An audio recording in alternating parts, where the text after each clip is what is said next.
Voilà, bah, aujourd'hui, c'est avec beaucoup de plaisir qu'on est en votre compagnie, Yves Bigot, pour votre roman Catherine aux éditions Encre de nuit. Je crois que je ne vais rien dévoiler, mais votre roman commence par la mort de votre personnage principal. Ça vous est venu tout de suite, cette idée, ou comment c'est venu, justement?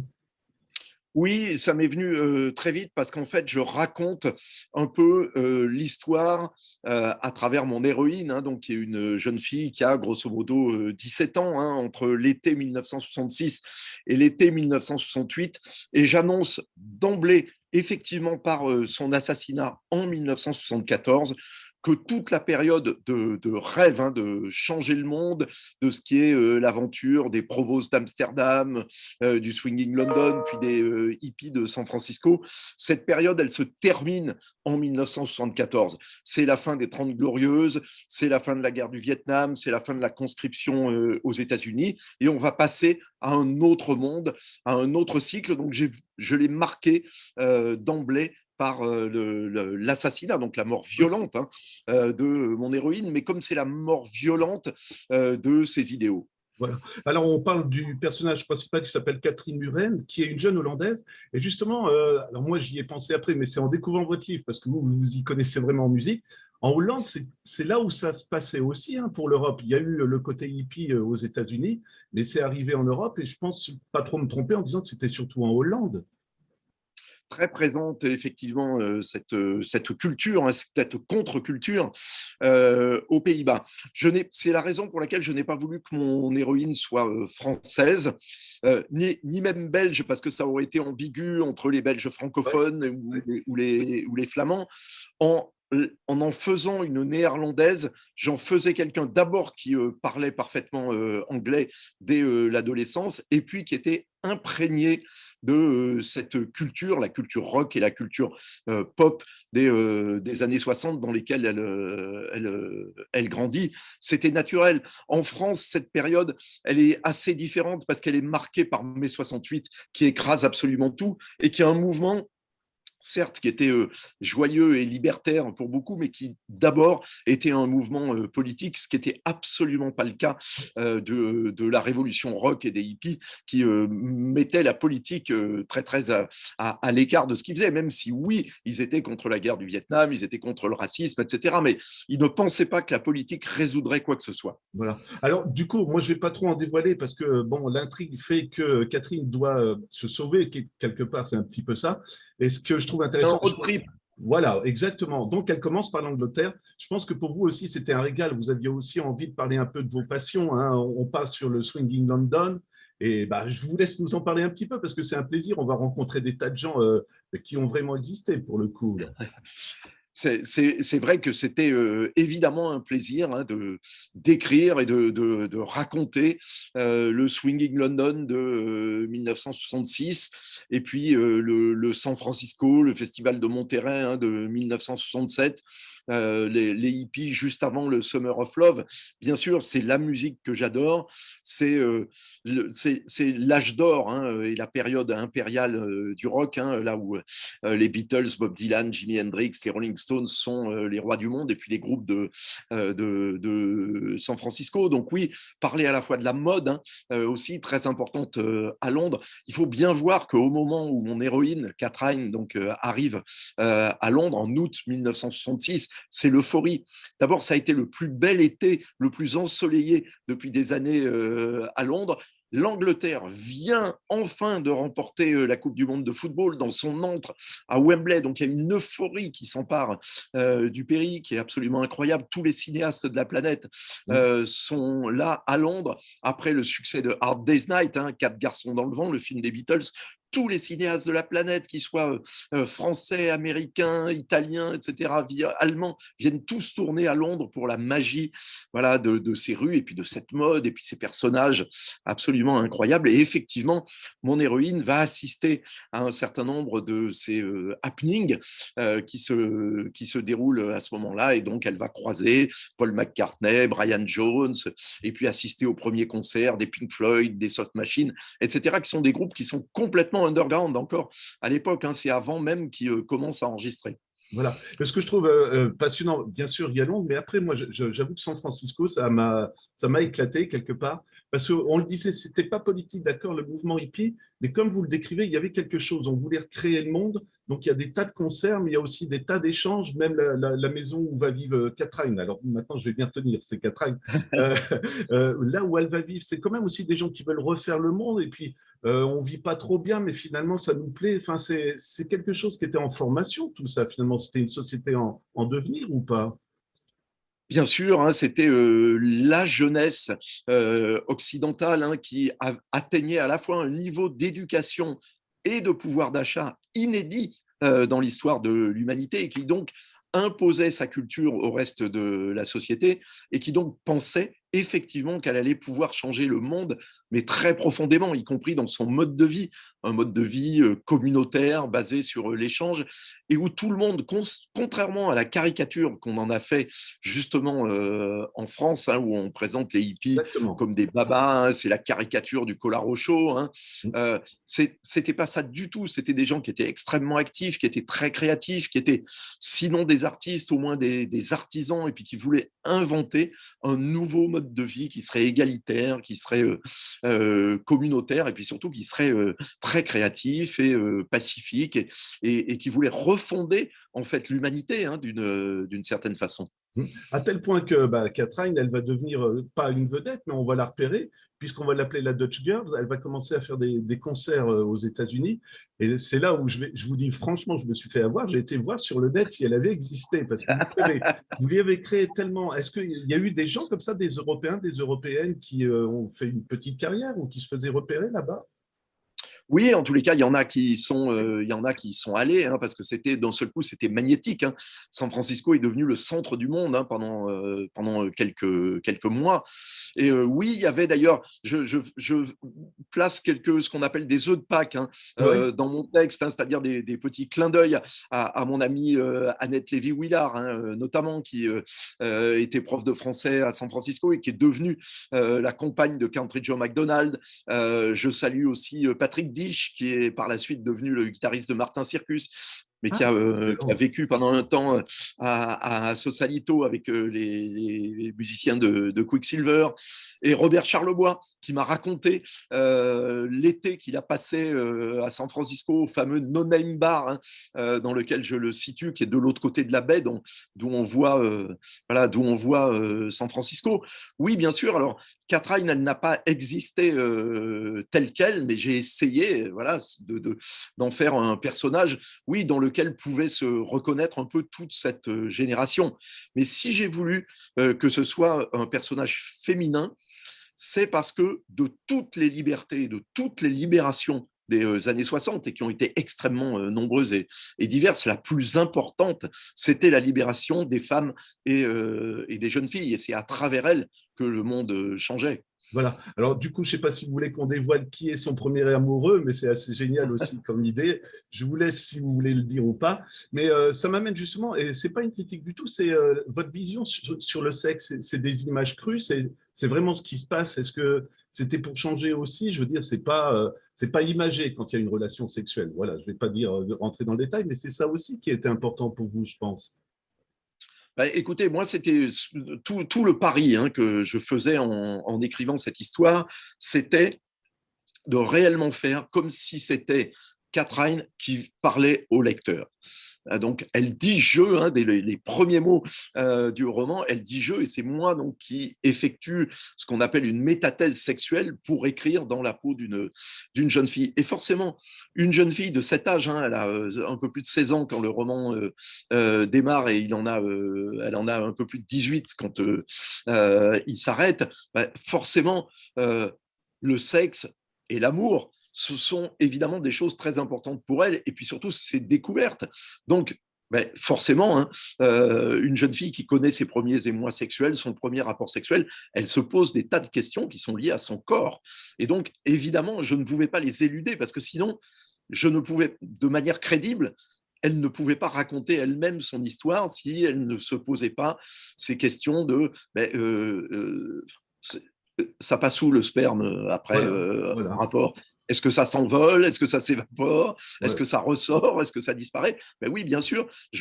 Voilà, j'ai évidemment interrogé beaucoup de mes amies, hein, femmes, nécessairement, hein, pour qu'elles me disent, et elles m'ont aidé, notamment, vous voyez, par exemple, dans le tout premier chapitre, moi j'avais écrit « Je me suis arrêté pisser ». Ben, évidemment, elles m'ont toutes dit « Mais jamais une fille ne va pisser. Nous, nous faisons pipi ». Donc, vous voyez, C'est voilà, vrai, c'est vrai. hein, voilà. Et je me suis, même si le résultat est le même, hein, mais tout est dans l'expression.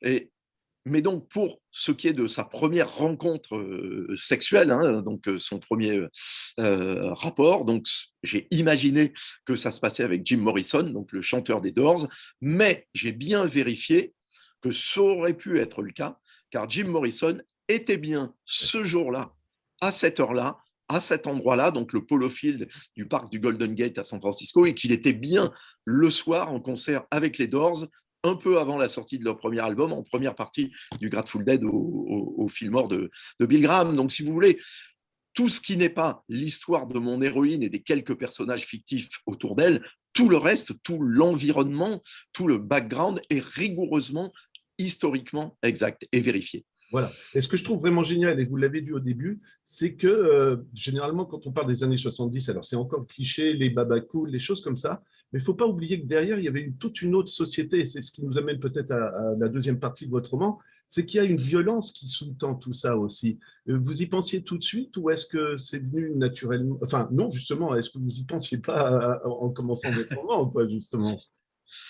Si, parce que justement, ce qui va expliquer qu'en 1974, toute cette affaire se termine, ben, c'est que les forces sombres ou noires de l'humanité ben, continuent de s'exercer et même elles vont tout faire pour contenir et pour arrêter hein, cette utopie, hein, cet élan, ce mouvement de la jeunesse principalement américaine, mais pas uniquement, qui voulait changer le monde, qui voulait le renverser. Donc, bien entendu, les forces noires de l'humanité, alors qu'elles soient construites et institutionnelles, hein, comme la CIA, le FBI, etc., dont on a su par la suite que c'est eux qui pourchassaient, qui sont peut-être responsables d'ailleurs de l'assassinat de John Lennon, mais qui, en tous les cas, surveillaient Jim Morrison, surveillaient Frank Zappa, le Jefferson Airplane, etc., mais aussi les forces noires individuelles de l'humanité. Et Catherine, notamment,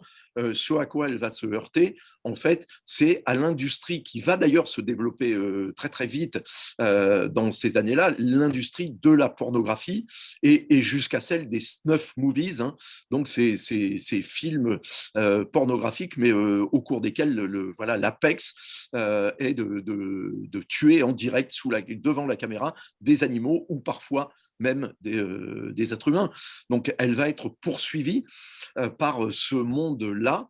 Alors, depuis l'origine des ennuis de sa famille à Amsterdam jusqu'aux Hells Angels qu'elle rencontre à San Francisco et qui font partie de ce monde et cette révolution, parce que nécessairement, la liberté absolue que recherchent les hippies, ben, elle rencontre la liberté absolue aussi des Hells Angels. Simplement, les Hells, eux, ben, utilisent pour la préserver et s'en assurer la violence, et puis ils vivent de trafic de drogue, de trafic de pornographie, etc. Ce qui est évidemment pas ce que font les hippies qui, eux, sont dans la musique ou dans l'artisanat ou la fabrication de vêtements, de bijoux ou même simplement hein, le fait de cultiver leur jardin, mais au sens propre, hein, c'est-à-dire hein, de faire pousser ce qu'ils mangent, ce qu'ils vendent, etc. Ils fabriquent des bateaux, mais donc, oui, bien sûr, c'est toujours l'histoire du yin et du yang dans la société. Vous savez, le principe action-réaction,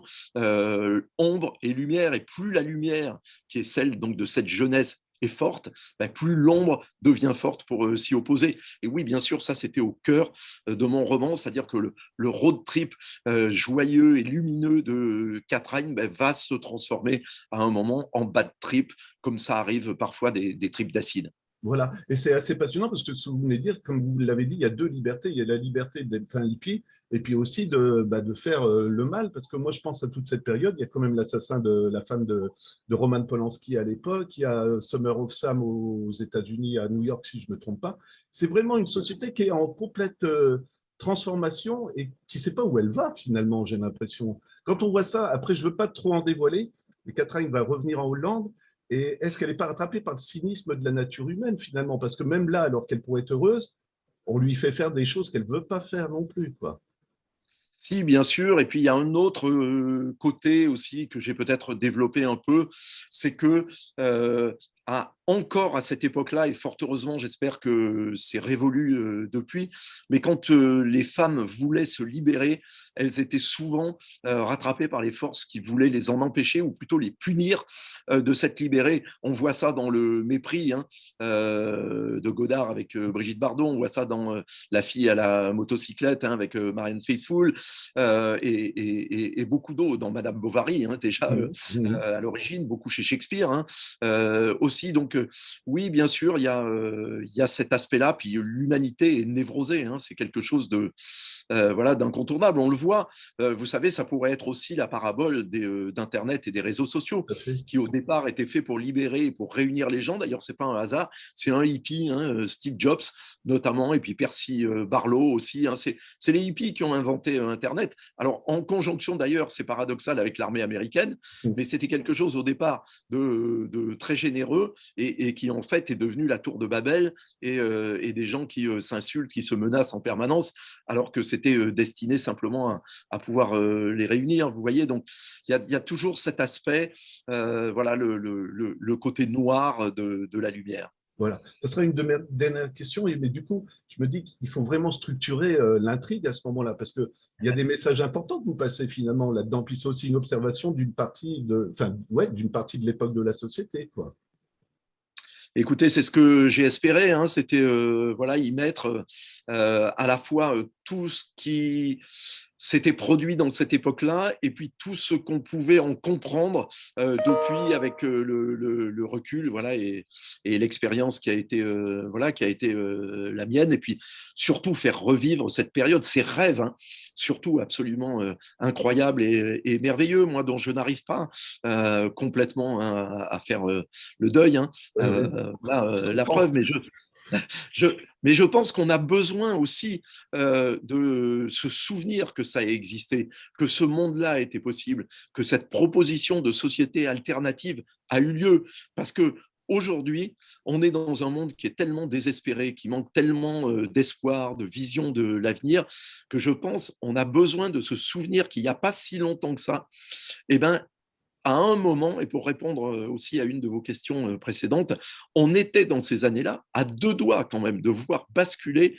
en tous les cas, l'Amérique, au moins dans la Révolution et dans un autre monde. Ça s'est passé vraiment pas loin. Il y a d'ailleurs un morceau formidable des Rolling Stones qui le dit, c'est Gimme Shelter, qui chronique bien le fait qu'on est à rien quasiment après Woodstock, hein, et où d'un seul coup la jeunesse se comptait tellement nombreuse, tellement enthousiaste et tellement unie pendant une période bah, qu'elle a été à deux doigts de prendre le pouvoir. Ce qui n'a d'ailleurs pas été le cas de mai 68 en France, où d'ailleurs, ses leaders, et à commencer par Danny Cohn-Bendit, le reconnaissent aujourd'hui. Ils disent, mais c'est incroyable, on aurait pu rentrer dans les ministères. À l'époque, c'était gardé par deux plantons. Ça n'était pas comme c'est devenu aujourd'hui. Ils disent, mais on aurait pu rentrer dans Matignon et s'installer et prendre le pouvoir, mais ça ne nous venait même pas à l'esprit.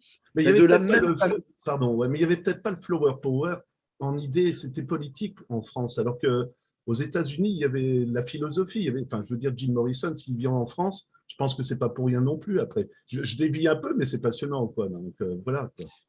bien sûr, mais il était inscrit dans le Flower Power lui-même que ça n'était le pouvoir que des fleurs et qu'il n'y avait aucun désir de s'emparer justement du pouvoir parce que c'était un mouvement qui était contre le fait qu'il y ait du pouvoir. Hein. C'était une société qui voulait s'organiser de manière très communautaire, en tribus un peu, hein, et par l'échange, comme c'était le cas des tribus indiennes sur les mêmes territoires, hein, seulement 2 siècles plus tôt, hein, avant voilà, avant que les Européens n'arrivent et pratiquent un génocide. Hein. Donc il y avait un désir de retrouver un peu voilà, ce mode de vie puis lié à la terre, très proche de la terre. Mais tout un tas de choses qui nous préoccupent encore aujourd'hui, hein, parce que la conscience écologique, elle date des hippies. Hein. C'est eux qui ont prôné le retour à la terre et puis surtout la paix avec le monde animal, avec, et puis avec, oui, avec la nature. Voilà. toute dernière question, Yves, et vous l'avez remarqué, hein, je prends vraiment beaucoup de plaisir à discuter avec vous, mais je ne veux Merci pas vous beaucoup. déranger trop longtemps. Non, je vous en prie. C'est un livre qui s'adresse forcément au lecteur, mais quand vous l'écrivez, on sent très bien qu'il y a beaucoup de choses personnelles. Est-ce que c'est un défi, ça vous met plus de pression? Parce que je pense que vous voulez être satisfait de ce que vous avez fait, mais pour vous aussi, quoi, finalement. Il y a du souvenir, il y a du vécu, comme on dit, quoi. Écoutez, je suis très fier de ce livre. Voilà, je vais vous le dire comme ça. Oui, j'en suis fier. Oui, je vous remercie d'aider à le faire connaître vraiment et sincèrement, parce que je pense qu'il y a des choses qui sont importantes pour moi, bien évidemment, mais je pense qu'ils sont importantes pour ma génération, ça c'est sûr. Mais je pense que pour les jeunes gens d'aujourd'hui, Mm. il y aurait des choses peut-être qui pourraient les inspirer et aller chercher là-dedans, et pas juste le plaisir aussi de l'intrigue et de la musique et de ce qui est. Voilà, je pense, j'écrirai d'autres livres. Je pense que je n'en écrirai plus jamais aucun qui me tiendra autant à cœur. Mhm. Voilà, et je suis désolé parce que moi j'ai mes gosses des fois qui me disent que je suis un vieux con, mais je leur dis qu'il faut vraiment lire ce genre de bouquin parce qu'ils comprendront pourquoi on peut se permettre de faire des remarques aussi sur la société de maintenant. Je ne sais pas si vous seriez d'accord, mais en tout cas moi je sais que on sait ce qu'on a vécu, quoi. Voilà, quelque part, et il leur manque beaucoup de ça. Voilà. Yves, merci beaucoup. Donc Yves Bigot pour votre roman Catherine. Alors je fais attention des fois où je le présentais aux éditions Encre de Nuit, et vous avez compris que c'était pour moi un super plaisir de lecture, quoi. Merci beaucoup. Merci infiniment à vous. Oui, et le IJ néerlandais, il n'est pas facile à prononcer pour des Je suis Français. d'accord.